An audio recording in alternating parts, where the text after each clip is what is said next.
Hi, I'm Matt Payne, and welcome to 20th Century Revolutions. Episode 2.23, The Young Turk Revolution. Well, boys and girls, ladies and gents, we have made it. The Young Turk Revolution. Wow, feels good to be here, doesn't it? I know that I am pretty dang excited, but one quick announcement before we dive in is that I will be taking a short break for a few weeks after today's episode. But when we get back, we will be diving straight into the craziness that is the post-revolutionary Second Constitutional Era. It's going to be a lot of fun when we get back, but before we do, today is a big day. So let's dive on into this thing. On December the 15th, 1907, diplomats representing the six great powers, Great Britain, Austria-Hungary, Russia, Italy, Germany, and France, issued a joint letter to Sultan Abdulhamid and his government at the Sublime Porte, demanding enhanced powers for the foreign representatives operating in Ottoman Macedonia, so that further reforms could be carried out in the region, all in order to ensure the protection of Christian minorities. The context for this great power demand to the Ottoman government was that the imperial decree sanctioning Great Britain to operate in Macedonia was set to expire at the end of 1907. So, Great Britain decided to take the opportunity to assert their influence in the Ottoman Balkans, as the Balkans had recently come to be dominated by Russia and Austria-Hungary in the years following the Linden Uprising and the subsequent Mersteg Agreement. The Mersteg Agreement had originally been issued in 1903 in response to the violent chaos unleashed during the Linden Uprising. This agreement was hashed out between Tsar Nicholas II of Russia and Emperor Franz Joseph of Austria, and the Mersteg program placed great power representatives throughout the Macedonian provinces in an attempt to reassert law and order in the region. However, as we have discussed, this effort was largely unsuccessful, and the Macedonian struggle only became more bitter in the years following the Linden Uprising, and the presence of these arrogant and paternalistic European civil servants simply had the effect of creating even more resentment amongst the Muslim populations of Macedonia. As the imperial decrees allowing for the presence of British officials in Macedonia were coming to an end, the British government began to reconsider their weakened position in Macedonia, and new calls were made in the parliament for British intervention into the region. This shift in British policy towards a more interventionist stance in Ottoman Macedonia would bring the British newly in line with the Russian Empire, as the Russians also had a renewed interest in the Ottoman Balkans in the years following the disastrous Russo-Japanese War and the Russian Revolution of 1905 that had been precipitated by the Russian loss to the Japanese.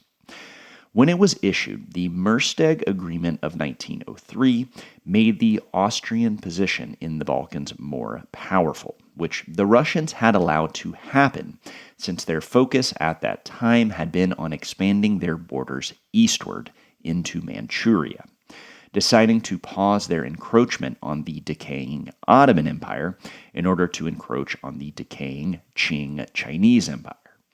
But then, when the Japanese challenged Russian expansion into the Far East and then stomped all over the Russians in the Russo-Japanese War, the Russian Far East adventure came to an abrupt end, and the Russian Tsar was humiliated both at home and in the foreign press.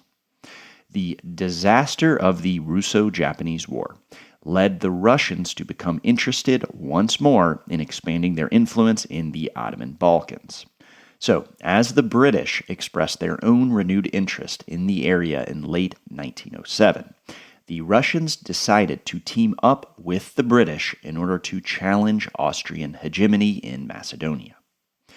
At first, this rift opening up between Austria-Hungary and Russia would be expressed through competing plans to build railroads in the Ottoman Balkans, as the Austrians were already in the process of negotiating with the Ottoman government for the Austrians to construct a railway to Salonika that would allow them to access the Adriatic Sea. And now that the Russians were newly interested in Macedonia, they saw this as a breach of the Mersteg Agreement. And so the Russians began to work with the British to put a stop to Austrian plans in Macedonia. As the British began to assert their hegemony in the Ottoman Balkans, the British press and the members of the House of Commons began to whip up anti-Turkish sentiment that had not been seen since the days of William Gladstone and the Bulgarian horrors.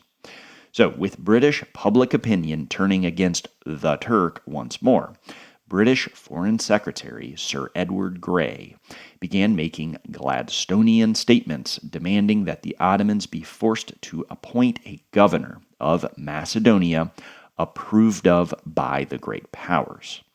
A portion of this statement reads as follows, quote, "If a Turkish governor were appointed for a fixed term of years, a man whose character and capacity were accepted and recognized by the powers, and if he had a free and willing hand and his position were secure, I believe that the whole Macedonian question might be solved. I said a Turkish governor, whose character and capacity were recognized and accepted by the powers. I mean a governor appointed with the consent of the powers, irremovable without their consent, and secure in his appointment for a term of years." Now, this statement from Sir Edward Grey was a bigger deal than you might initially think. The top diplomat in the British government was stating that the Ottomans would have to submit their choice of a governor for their own province in Macedonia to the great powers for approval. Then, this governor could only be dismissed if the great powers all consented to the governor's removal. In short, this was a major challenge to Ottoman sovereignty in Macedonia. And this demand was, in fact, nearly the exact same demand that had been made by the great powers 30 years earlier in 1876 amidst the Great Eastern Crisis. And it was this very demand in 1876 that the Ottomans would have to submit their choice of regional leaders for approval by the great powers that the Ottoman administration had felt they could not accept under any circumstance. This refusal of the Ottomans had then led the Russians to invade Ottoman Bulgaria, which launched the Russo-Turkish War of 1877-78. This Russian invasion had dismembered Ottoman Europe, and as a result of the war, the Ottomans had lost control of Serbia, Romania, Montenegro, Bulgaria, Bosnia-Herzegovina, Egypt, and Cyprus. So, in short, this demand made by Sir Edward Grey that the Ottomans submit their choice of governor for Macedonia for approval by the great powers was never going to be accepted by the Ottoman administration. And in response to the declaration, Abdulhamid simply renewed the imperial decree that had previously been in place. And this decree reestablished the mandates of British agents in Macedonia. This renewal was made in an effort to maintain the status quo and to prevent the emergence of a joint British-Russian reform project in Macedonia. The rapprochement developing between the Russians and the British, who had been imperial rivals for over a century, would become extremely important for the future course of world history, as it would eventually mature into the British-Russian-French Entente that would form the dividing lines of World War I. But in the immediate future for the Ottomans, the development of a working agreement between the Russians and the British with regard to the future of Macedonia would be absolutely disastrous for the future of Ottoman rule in Europe. Because as much as patriotic Ottomans hated the Mersteg Agreement of 1903, This Russian-Austrian program was relatively conservative in its aims, as the great power representatives in Macedonia still only held advisory roles, and Ottoman administrators had become real masters at evading these paternalistic European advisors through the tried-and-true method of promising you'll get to something and then stalling indefinitely. This new program, being proposed by the British and the Russians, on the other hand, would be much more aggressively interventionist, with great power representatives now holding real executive power in the region. Even though the British and Russians were hoping to increase their influence in the Balkans and to allegedly improve the condition of religious minorities, this British-Russian joint program to demand further reforms in Macedonia would end up having the unintended effect of strengthening the position of the Committee of Union and Progress. And the diplomatic maneuvering on the part of the great powers in early 1908 would set the ball rolling towards the Young Turk Revolution. The CUP would make great hay out of the British-Russian scheming, and the Young Turks would rapidly step up their propaganda in the Balkans, spreading rumors that the great powers were about to annex Macedonia, and that the Russians planned to drive out all Ottoman Muslims from their ancestral homelands. This CUP propaganda campaign would prove extremely effective, and more Muslims would come to see the CUP as the only true defenders of Muslim rule in Macedonia. And in many ways, they were. In response to Sir Edward Grey's speech demanding a Macedonian governor approved of by the great powers, the CUP external organization under Ahmed Reza and Dr. Shakir issued the following statement, quote, Macedonia's independence means the loss of half of the Ottoman Empire, and therefore its complete annihilation. As is known to our brothers, without Macedonia in between, Albania will naturally be lost. Since our border will have to retreat to the gates of Istanbul, the capital cannot remain in Istanbul. The removal of our capital from Europe to Asia would exclude us from being among the powers of Europe, and make us a second or even a third-class Asiatic power. If, heaven forfend, we lose Rumelia, then because of the vastness of Anatolia, the fact that people are dispersed throughout that area, and the lack of railways, we would need more than 6 months to transport troops to a given point. Thus, Ottoman sovereignty will be reduced to the level of Iranian power. Since the Macedonian question is the question of the existence of the Turks, we presume that for a sincere government it should be preferable to take the chance of a great war instead of losing Macedonia and Rumelia. Alas, what can we expect from this filthy government? Because today governments are controlled by parliaments, and the life of the individual has gained enormous importance. No parliament would grant an authorization to a government for the killing of 40 or 50,000 Europeans. In this statement, the CUP was making their position very clear. The loss of Macedonia would set off a chain of events that would end in the final destruction of the Ottoman Empire. The CUP was turning the Macedonian question into the question of Ottoman survival. And therefore, any and all measures were warranted if those measures were taken in order to stave off Macedonian annexation or independence. The proclamations of the CUP would strike a chord with the Muslim populations of Macedonia and Albania, and the Unionist would become increasingly popular throughout the Balkans. The CUP internal organization under the leadership of the revolutionary mailman Talat had also begun to formulate a plan for how best to respond to this existential threat of a joint British-Russian program for Macedonia. The overall plan was to launch their long-awaited assassination campaign of notorious Ottoman officials who maintained the autocratic regime of Sultan Abdulhamid. These assassinations, carried out by self-sacrificing fedayeen, were meant to, quote, make known the strong presence of the CUP in Macedonia.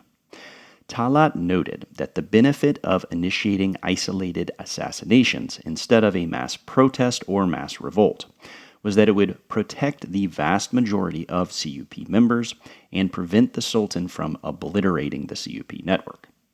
Essentially, public assassinations were meant to menace the Sultan without fully revealing the CUP, because coming fully out into the open too fast would make the organization vulnerable to Abdulhamid's secret police. Then, as this assassination campaign was being initiated, CUP men in the army were ordered to begin organizing Muslim guerrilla bands. These bands were told to neutralize the Christian guerrilla bands in order to prevent the MRO and other Christian revolutionary groups from using a great power intervention in order to precipitate the annexation of Macedonia into Bulgaria, Greece, or Serbia. This neutralization of the Christian bands would be carried out either through offensive attacks or preferably through coming to some sort of agreement that would bring the Christian revolutionaries into a working alliance with the CUP. And while many of the leaders of these Christian bands also wanted a constitutionalist regime, so the CUP had more luck than you might initially think in bringing Macedonian Christians over to their side by striking deals with, offering protection for, and, when necessary, threatening Christian communities and Christian guerrilla bands. The CUP spent the spring of 1908 making these necessary preparations for a joint action against the Sultan, so that by the summer of 1908, the Unionists felt ready to make their move. And you'll hear a lot of different stories surrounding these plans, and many junior officers would claim after the revolution that the plan had been roughly to launch their campaign against Abdulhamid in late summer or early fall 1908. But the revolution would end up breaking out several months earlier than originally planned, because in June, the Russian Tsar Nicholas met with his uncle, the British King Edward, at the Estonian port city of Reval. The Reval meeting, as it would come to be known, was held as part of the ongoing negotiations to establish an entente between the British and Russian empires, which again would end up having earth-shattering consequences leading up to 1914. And though the Tsar and the King discussed many topics at Reval, including their concerns around the increasing power of the German Empire, they also spent a good deal of time discussing the future of Ottoman rule in the Balkans. The Reval meeting would set off every alarm bell possible amongst patriotic Ottoman Muslims, and in response to these talks at Reval, the CUP would use their now vast propaganda networks to spread the news that Tsar Nicholas and King Edward were hatching plans to tear their fatherland away from their empire. And though the Tsar and the King could not have predicted it, this great power scheming would end up being one step too far for the radicalized junior officers of the Third Army. And the single greatest effect of the negotiations at Reval was that the popularity of the CUP would skyrocket amongst Muslims living in the European territories of the Ottoman Empire, in Albania, Thrace, Macedonia, and Kosovo. Around the same time that the Reval meeting was being held in Russian Estonia, Sultan Abdulhamid had begun to crack down on CUP activities in Macedonia.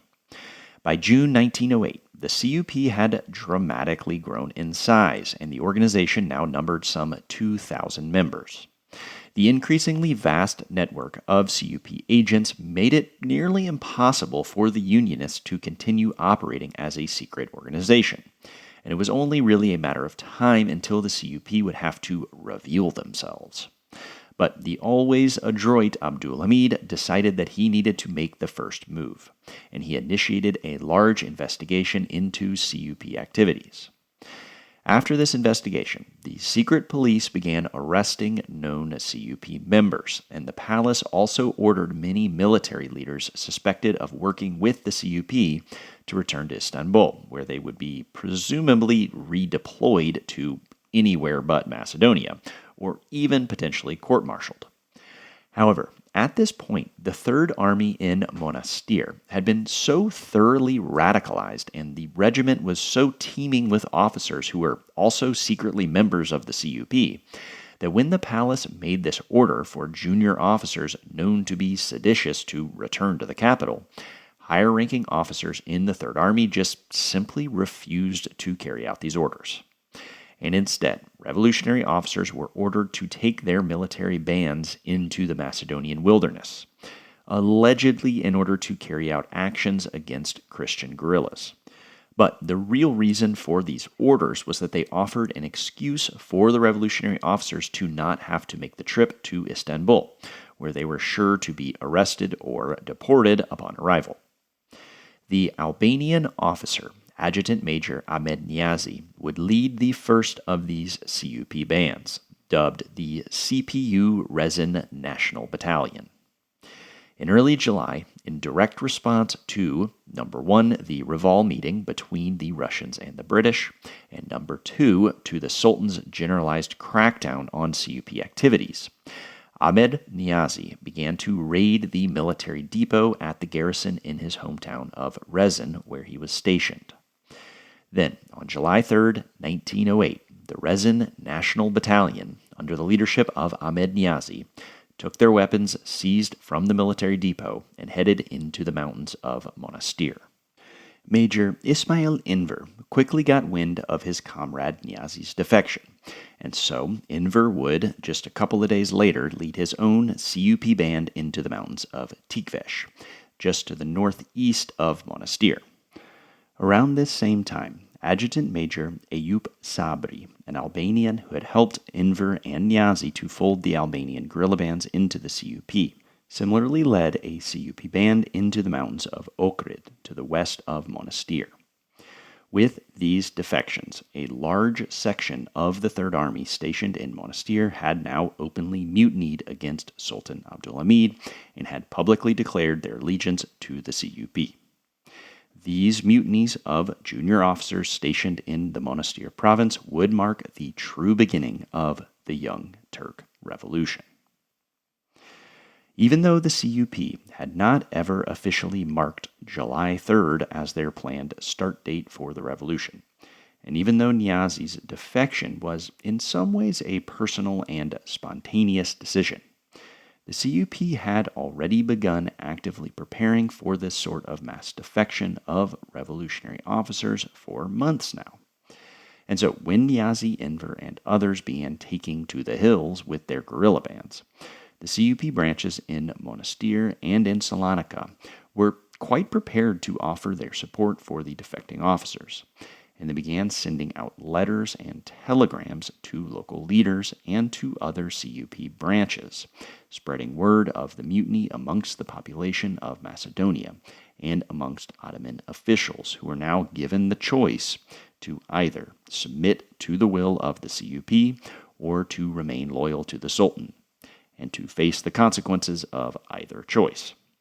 As Niazi and Enver roamed the Macedonian countryside, the officers were most often welcomed with open arms by the village leaders and by the powerful landowners, who either were already secretly members of the CUP or had long been sympathetic to the patriotic cause. This was especially true in the Albanian towns and villages they passed through, and many Albanian notables quickly threw their support behind the revolutionary officers, because in many cases these officers, like Niazi and Enver, had spent the last few months specifically cultivating the loyalty of these Albanian leaders by offering them protection from the Christian guerrilla bands.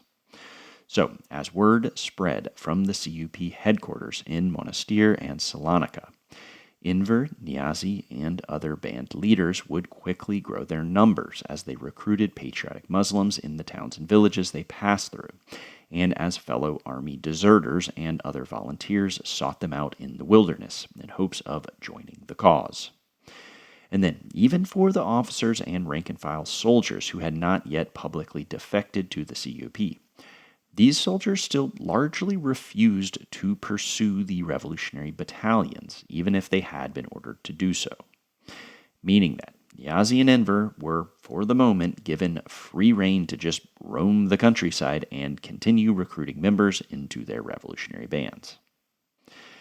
However, the mutinies of Niazi and Enver would, of course, prompt Sultan Abdulhamid and his government to do everything they possibly could to repress the CUP. And the man who would be given the unenviable task of trying to halt the revolutionary wave sweeping through Macedonia was actually an Albanian, a top-tier general named Shimsi Pasha. Like many Muslims from the Balkans, Shimsi came from a mixed ethnic background, but he was widely recognized as and thought of himself as an Albanian. And as a trusted and high-ranking general, Shimsi represented the way in which Sultan Abdulhamid had worked hard during his reign to ensure the loyalty of Albanians through offering top positions to Albanian officers and bureaucrats. And in fact, the current Grand Vizier, Mehmed Ferid, was also an Albanian. General Shimsi Pasha had been born in the Ottoman province of Kosovo, today modern Kosovo, which was and still is predominantly inhabited by Albanian Muslims. Shimsi was a talented soldier known for his fierce loyalty to the Sultan. Unlike many of the revolutionary officers we have so far been talking about, like Enver, Niazi, and Mustafa Kemal, Shimsi was not a highly educated graduate of one of the elite military schools of the empire, meaning that Shimsi had methodically worked his way up to the rank of major general. And in this, Shimsi was emblematic of a larger division within the Ottoman military between less educated officers who had earned their rank through hard work and loyalty to the Sultan versus the highly educated graduates of the elite military academies, who were commonly known as the Mektebli officers. The vast majority of young Turk officers who would defect in 1908 were these sorts of highly educated Mektebli officers, while less educated officers, such as Shimsi Pasha, tended to remain loyal to the Sultan. Earmark this divide in the military, because it will become important later on once we get to the counter-revolution. In 1901, Shimsi Pasha had been appointed as the commander of the military division of the Kosovo region, which, by the way, for some geography, Kosovo lies to the north of the Monastir region where Enver and Niazi were currently forming their revolutionary battalions, meaning that Kosovo lies right along the Austrian border, and the Austrians were, of course, always meddling in Kosovo. Generally speaking, Shimsi had been tasked in 1901 with maintaining the loyalty of the Albanian populations of Kosovo, Albania, and Macedonia. And he had for a period of time done a decent job through essentially bribing local leaders. But then when Niazi and Enver defected in July of 1908, the loyalty of the Albanians quickly began to slip through the Sultan's fingers, and Shimsi was called on to put down the mutinies and to restore law and order to the region. When the CUP leaders got word that Shimsi Pasha was preparing to make a move against them, they began to debate the best way to counter this action. Because even though many soldiers and volunteers had joined the ranks of the CUP bands, Shimsi Pasha still commanded a large regiment of well-disciplined soldiers, and the CUP feared that their revolution would be squashed before it could even get started if they were forced to fight Shimsi's battalions head-on. So the CUP leaders opted for a different and more direct route, and they began organizing the assassination of Shimsi Pasha, deciding to just go ahead and go straight for the head of the dragon. As we talked about last week, a central part of the CUP strategy leading up to July 1908 was the recruitment of self-sacrificing volunteers who were tasked with assassinating notorious public officials in Salonika and Monastir. So it was actually pretty easy for the CUP to just order one of these already vetted fedayis to assassinate the Albanian general. Shimsi Pasha and his battalions would reach Monastir by train on July 7, 1908, just 5 days after the mutiny of Ahmed Niazi. Shimsi's plan was to head straight to Rezin in order to suppress Niazi's CUP National Battalion.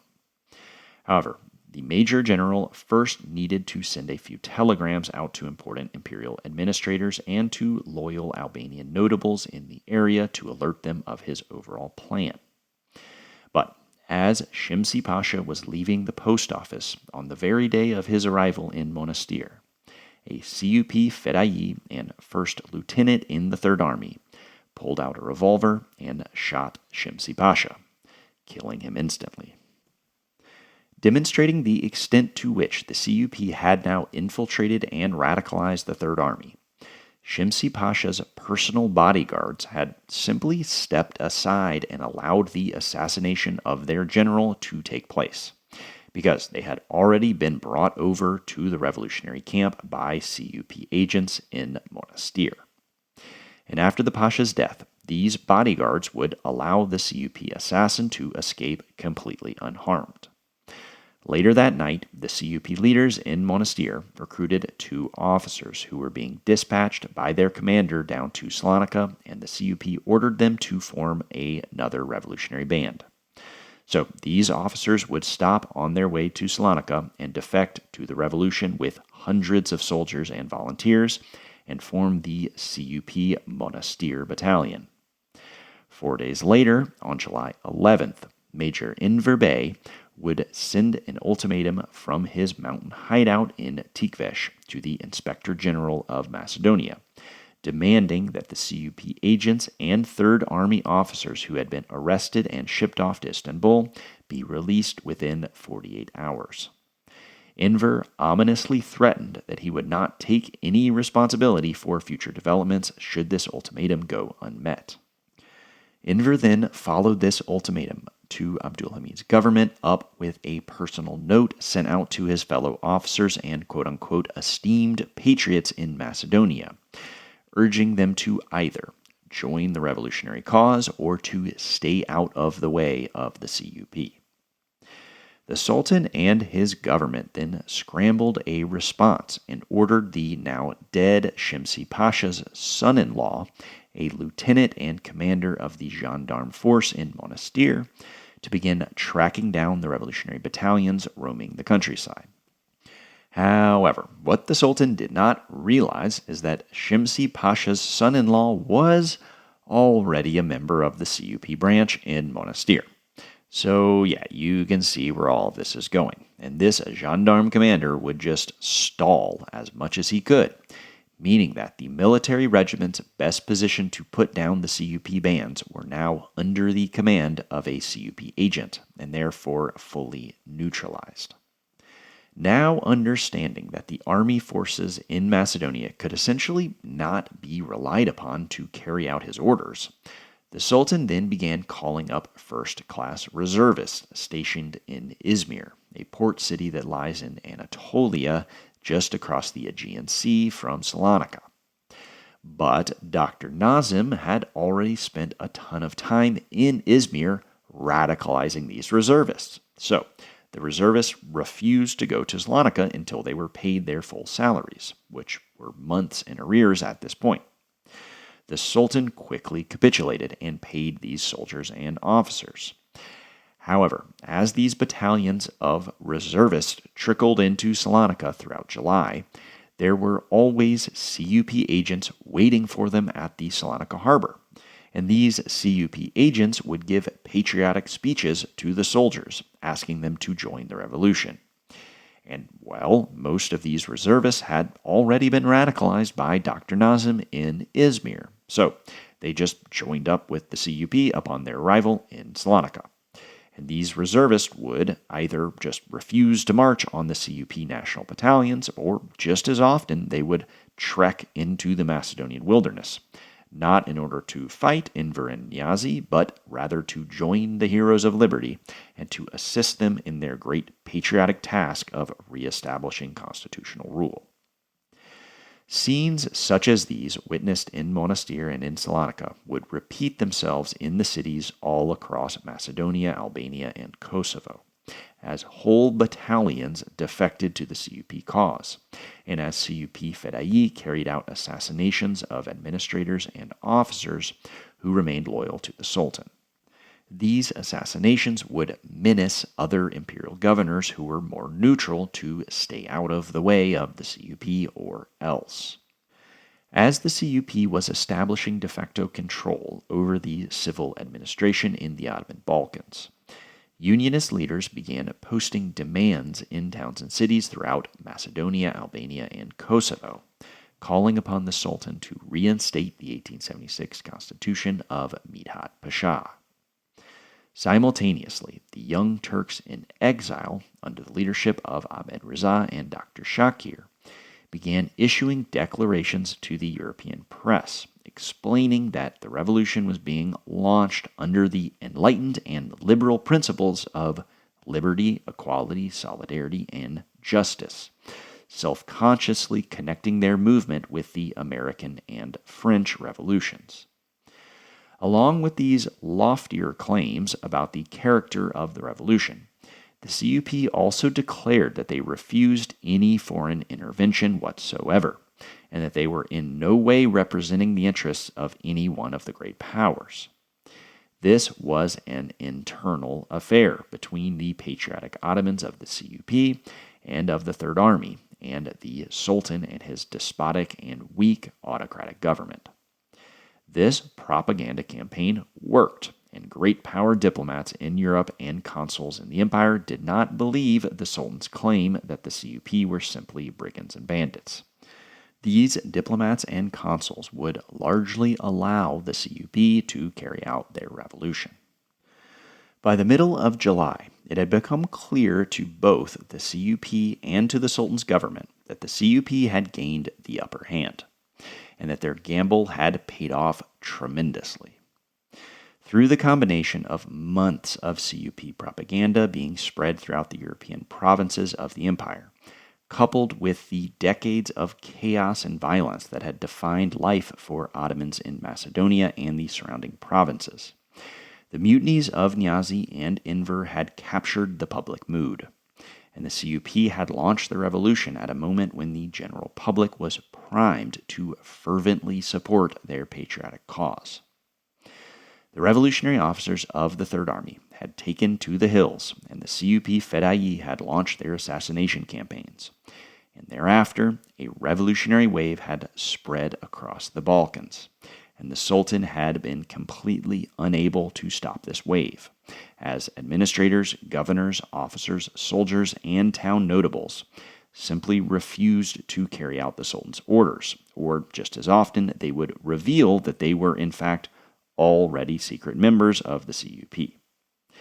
As a result of this revolutionary wave, the imperial administration in Macedonia became completely paralyzed, and the CUP subsequently began to take over the governing of the European provinces of the empire. Unsurprisingly, perhaps, the revolutionary tipping point would come when the Sultan lost all control of the Albanian population of Ottoman Kosovo. As a complete matter of coincidence, an Austro-German school for railroad workers had planned a picnic just outside the city of Firjovic in the southern part of Ottoman Kosovo. These Austro-German school teachers could not have chosen a worse time to plan an ostentatious picnic of foreigners in an Albanian town. At this very moment, CUP bands were taking control of the rural countryside of Kosovo and menacing the imperial administrators in the city. So the public mood was fiery to say the least. And even though the authorities would decide to cancel the picnic at the last minute, it was by that point too late, and rumors had begun to spread like wildfire that Austrian troops were gathering at the border and preparing to invade Ottoman Kosovo in order to annex the region. Now, there is no conclusive evidence that such rumors were the work of the CUP, but whether or not a CUP agent literally started these rumors, they certainly used their networks to help spread these rumors of an Austrian annexation. And one bit of context that we need to keep in mind here is that many Muslim Albanians who lived in Kosovo were muhajir refugees who had fled Serbia in the aftermath of the Russian invasion of Ottoman Europe in 1877, when the Serbians had fought a simultaneous war against the Ottomans. In the aftermath of this Ottoman-Serbian war, the Serbians had initiated a ruthless campaign against the Muslim Albanians living in Serbia. And around 100,000 Muslims had either fled or been expelled from Serbia, and most of them found refuge in Ottoman Kosovo. Many thousands more would continue to flee into Kosovo in the years following. So, this is all to say that for the Muslim Albanians of Kosovo, the prospect of annexation into a Christian empire such as Austria-Hungary brought up nightmares of former atrocities and potential homelessness. So, with these rumors of an Austrian invasion swirling, thousands of Albanians began to gather in the city of Firjavik. And by July 19th, it is estimated that some 20,000 protesters had descended on the city. And this crowd began occupying government buildings, including the post office, where they started sending out telegrams to neighboring towns and villages calling on their fellow Albanians to join the movement. In response, the Sultan's top administrator selected a colonel who was the commander of the gendarme force in Skopje to investigate why tens of thousands of people were suddenly gathering in the city of Firjavik. And, well, you can probably guess what I'm about to say next. Yep, that's right. This colonel and gendarme commander was in fact a member of the executive committee of the CUP branch in Skopje. So, the CUP ordered this colonel to travel to Firjavik, specifically in order to further stir up this Albanian crowd, with the hopes of getting the Albanians to issue a besa, calling on the Sultan to reinstate the Midhat Constitution. Now, I'm sure you are all asking, what in the heck is a besa? And I think I'm saying that right, by the way, but not totally sure. Let me know. But a besa is historically a very important aspect of Albanian tribal society and the cornerstone of Albanian customary law. A besa is, in short, a solemn oath or a pledge of honor. And the reigning Grand Vizier during this time in 1908, the Albanian Mehmed Ferid Pasha, once described the Albanian besa as follows, quote, "An Albanian who says besa once cannot in any way break their promise and cannot be unfaithful to it." So, within Albanian culture, a besa is a super-duper big deal. And as a result of the encouragement of the gendarme commander and CUP agent who had been sent to control the situation, the Albanian leaders at the head of this mob would declare a besa demanding the restoration of the Midhat Constitution. And so, on July 20th, a telegram was sent to the Grand Vizier and to the head of the religious ulama scholars in Istanbul that was signed by nearly 200 Albanian notables, and this telegram asked for the reinstatement of constitutional rule. Shortly after this incident, which would come to be known as the Firjavik Gathering, the Sacred Committee of the CUP in Salonika under Talat sent out instructions to all branches of the CUP to begin making preparations for the final act of the revolution. CUP branch leaders were told to begin organizing military units and to begin preparing these units to march on the Ottoman capital in Istanbul. This assault on the imperial capital was scheduled for July 26th and would be undertaken if the Sultan's government continued to resist CUP demands. A day after this order was sent out, a joint force of CUP battalions under the leadership of Ahmed Niazi stormed the city of Monastir and kidnapped the imperial administrator who had been charged by the Sultan to restore order to the region. Then the CUP began taking over all of the government buildings in Monastir, and they sent out declarations that anyone who disobeyed the orders of the CUP or stood against them in any way would be executed without hesitation.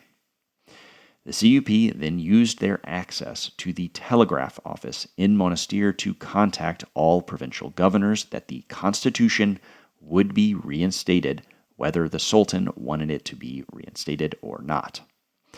Then the CUP sent out an ultimatum to the Sultan declaring that if he did not reinstate the constitution by July 6th, then the CUP battalions would march on the capital and depose him. On July 3rd, crowds began to gather in the towns, cities, and even the villages throughout Macedonia.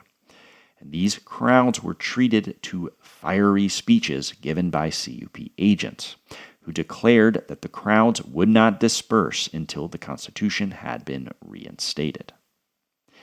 With Macedonia now essentially under the complete control of the CUP, the Sultan knew that he needed to act fast if he was going to come out of this crisis with his reign as Sultan still intact.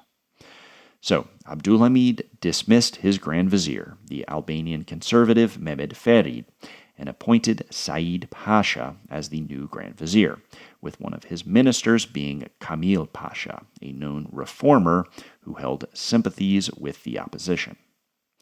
Then, an emergency meeting was held at Yildiz Palace. During this meeting, a special commission waded through the ocean of telegrams that had flooded into the palace from the CUP branches throughout Macedonia. The new Grand Vizier then sent a telegram to the administrative hub in Monastir, informing them that this special commission was meeting in order to, quote, decide whether the reopening of the parliament in the midst of such political problems would be hazardous to the state or not. The CUP, who had by now taken over the government in Monastir, responded by saying that, quote, there was no need for a decision by a cabinet that never cares for the interest of the country and the rights of the people. They then redeclared their intention to march on the capital if the constitution was not reinstated by the July 26th deadline. At this point, the Sultan had played all of his cards, and there was really nothing left to do but to accept the fait accompli of the CUP.